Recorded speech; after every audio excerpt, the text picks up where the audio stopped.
Hello everyone, welcome to day 9 of a Stitch a Day 365 days crochet challenge. In today's video, I'm going to show you how to make a back loop single crochet.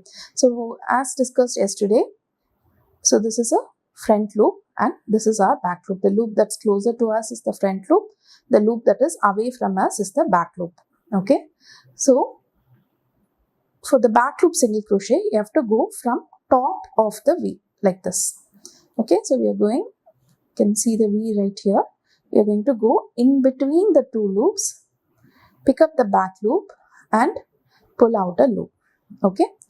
So this is a back loop single crochet. Then you proceed with the normal single crochet. Again, from the top of the hook, from the top of the V like this, insert, pull out a loop, yarn over, pull out of both the loops.